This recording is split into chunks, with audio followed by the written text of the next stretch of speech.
Arizona's Wilbur the Wildcat. The Stanford tree, tall, aggressive, a dog's best friend, ageless, timeless, who promised to tear the bear limb from limb. As the opening bell sounded, the tree came right at the unsuspecting bear and delivered a short, compact left smack dab on the snoot. Watch again in slow motion. They say the most powerful punches in boxing are the ones that travel the shortest distance. Round one to the tree. Although shaken up, the Cal Bear, a grizzled veteran, took the advice from the corner in round two. Cheat. No bare knuckles required. Go right for the legs. And that's precisely what the bear did. First question. What's with the tree's trunks? Second question. Should they stop the fight? Oh, the carnage, the humanity. It's over. It's over. The bear, clearly shaken, doesn't know which way to leave. He's escorted from the premises. And I ask you, is this any kind of an example for young? What's up, Cal family? It's Rod Benson. I'm back. I'm the anti-Casey Jacobsen. Yeah, I said it. I started there. We're doing this one all on video because Cal beat Stanford this week, and I want to talk about it. I don't know if it's going to be as long because I'm not used to this format. We're going to see. I want to watch the last minute here with you in a second, but I want to start with where I left off in the last podcast. Holy moly, Casey Jacobsen. I hope Casey Jacobsen watches this. I know in his mind, or the mind of a lot of people, maybe even some Cal fans, he and I aren't on the same basketball level. I can't be the anti-Casey. I can't be Cal's Casey. You need like a superstar to be that, but he's not a... No. We both play professional basketball. I'm not going to sit here and compare careers, but that's not the point. He didn't come from me. I'm just setting the stage that this is my new mission. I'm not going to let someone play us on national TV with all this nonsense. I'm not going to let someone play us. Because the reality is, it framed us as like we're supposed to lose. Now again, a lot of you guys were there at the game, but I'm watching here. I'll try to pull the clip up. That guy wakes up out of bed with like 8 or 9 rebounds. He's averaging a double-double, the only player in Pac-12 to do so. Level of difficulties awfully high. And Jalen Cone, his first field goal of this contest. 50 up. Nice cut. And Jalen Cone defensively, he's guarding Andre Stojakovic, and he tried to anticipate that cut before it happened. There's one play in the second half where Jalen Cone, let me rephrase that. Jalen Cone hit a go-ahead 3, and I'm pretty sure Cal had been down the whole game. Now it was changed to a 2, but it's 51-50 at that point. Is it Roxy who did the play-by-play? I don't know. I really don't know. But he was like going nuts, like anyone should. A team that's been down, I don't know, 30 minutes of a 40-minute game, and was just down 10 minutes, like just before then, had just taken the lead in a nationally televised night college basketball game, and Casey Jacobsen didn't say anything. This is exactly what happened. Cone makes a 3, a tough 3. On the other end, dude from Stanford makes a layup. Casey Jacobsen doesn't say anything. Then when dude makes a layup, he goes, excellent layup. And see, this is the problem with Jalen Cone. You got to attack him. And I was like, what kind of Stanford bull is that? I'm not going to say the word because I don't know our age demographics, but my God, Casey, look me in the eyes. Does that feel good? Is this just a Cal Stanford thing? Do you take other games more seriously? If all your research on Cal and you're best friends with the head coaches, this guy goes right 73%. Give us those stats for Stanford too. Tell me how often this dude with the leg sleeve misses a left-hand layup. I'd love to know. Tell me how many losses the Stanford coach has in close games down the stretch. Mr. Jacobsen. Mr. Jacobsen. Mr. Jacobsen. Answer me. That's giving him too much credit because that would make him Neo. It's the other way around. He's trying to understand why I even think like this, because this is nuts. I don't even analyze the game in any way, shape, or form yet, because that's just nuts. Because I did the last podcast at halftime, and I thought after I uploaded it, like, you know what, maybe I'm a little sensitive. I go through things in my own life. I could be biased here. But then I saw all your comments, and then I finished the game today.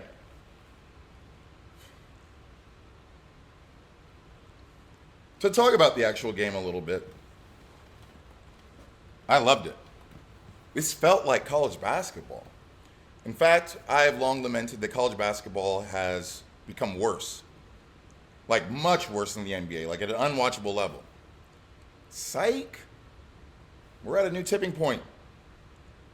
I was so excited watching this game. Usually it's like hard for me to lock into NBA games. I do lock into Cal games because I'm asked to, but it's hard for me to lock in on an NBA game these days. I was so locked in on this. Look at these guys, all gold out. I hope it was actually sold out, and then the gold out makes sense, or it was just like, we get hands. But anyways,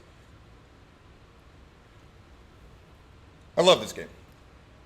I don't know if the Washington video breakdown is out yet, but I'm going to repeat some things here, but the guys are playing hard as hell.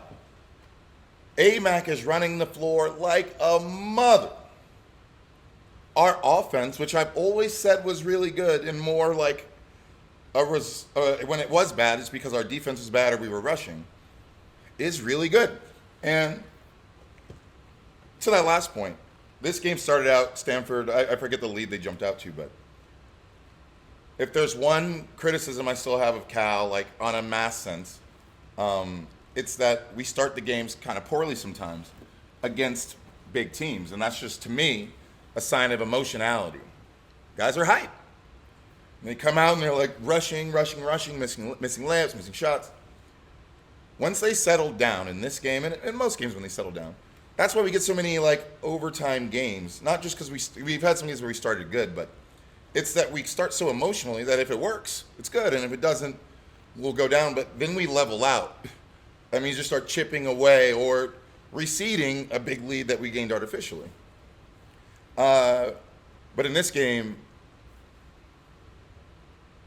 what I like the most is how we held on. Now, the first thought I had for this, for the game when I was watching the early minutes was, this is a strength versus strength game. I would argue that Cal and Stanford, part of the reason the rivalry exists is because they're supposed to be intellectual-based programs and yada yada, but I would say that I've watched a lot of our games and like, this is the closest game I've seen where like each individual had like a matchup that challenged them and they had to challenge them back. I think even Stanford's decision to go at Jalen Tyson early offensively was part of that. But now I got to rethink that because it was Casey Jacobsen getting in my ear like, attack Tyson, like, Casey, shame on you. But anyways, that was part of their strategy. I also want to make it clear that I've noticed something when we entered Pac-12 play that has always really fascinated me. Now, this is just an opinion. Maybe no other basketball person has ever thought about this. I could be wrong. It could be proven wrong tomorrow. But mid-majors and the type of players that are composed of them, let's call them 2- and 3-star players. Well, usually what's separating them in that rating space is instruction. I don't know. You'll see like a 6'11". I guess I was one of them. I don't know. Guy who's just like pretty good but needs more. I guess I was a high major. I don't know. I'm lying, but who needs more? Or they're athletically limited but are very, very intelligent, and that's how they make up the gap. When you see high major guys, there's a range, but that usually have one thing at least exceptional, be it like he's 7'3", he's got to play at UCLA, or like, he's super fast, or he can jump, or whatever. Then there's the guys who are really good thinkers, and then like the best players are usually some combination of both. But we played a lot of mid-majors in a row that beat us in tight games because they are functionally just like Stanford. You get these like intelligent, kind of less athletic guys who are well coached and disciplined and play like very tight basketball. I think those games, those teams mimic a Stanford or any D1 high major team that is predicated on the same thing. So that's why like Gonzaga could compete for many years before they had like all-American talent, because you can mimic it, you can make up that difference.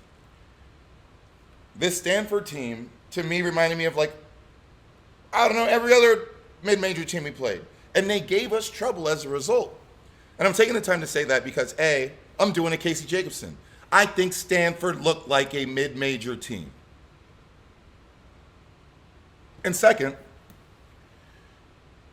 because we lost those games early with those specific dynamics at play, well, we won this one. We came back and we won it. We played it energetically, we won it. The fans were into it and we won it. None of those things were happening a month and a half ago. And I'm really, really glad. See, I'm proud of myself here, Casey, because I had an opportunity to talk about my team poorly when they were playing poorly. And I kept saying, like, no, a team like this, you can end up winning 5 games in a row just by changing one little thing. Cal just keeps getting tighter and tighter and tighter. And I have to say it. I have to say it to Casey Jacobsen. Jalen Tyser goes right 73% of the time. How often are you wrong, Casey?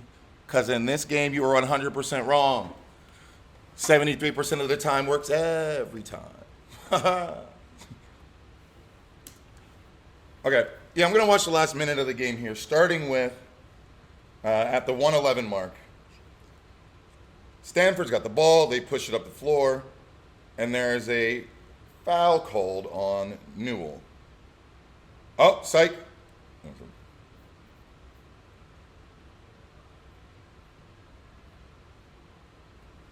Okay, so Cal's up 70-69. Madsen has just said, one stop. You love that feeling. Theo's back there. Pause it for a second. The game was so intense. I know Theo as a basketball player. The ball went towards the scores table at one point, and it was coming right to him. And I could see it in his eyes, like, I'm going to touch this ball. And then the dude to his right, I don't know who that is. I mean, I think I met him. Just like grabbed it and was like, I got this ball. And then set it back in front of Theo for the refs to get. And I was looking at Theo's face like, I don't think you're mad, but I just understand how weird that feels. Like, oh, okay, you really wanted that ball, huh, cuz?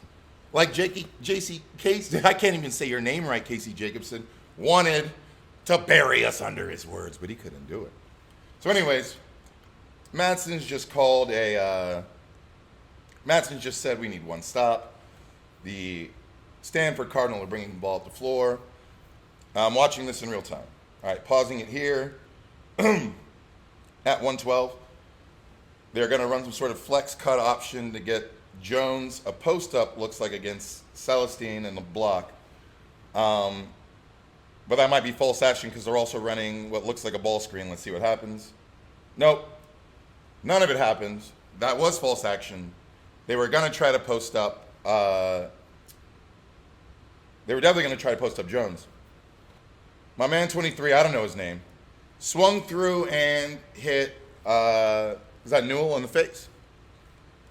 The reason I stopped here, and I don't have sound on, so I don't remember the specifics. First of all, that is an offensive foul. And it is one that I would potentially call flagrant because he knew the space he was taking with that elbow.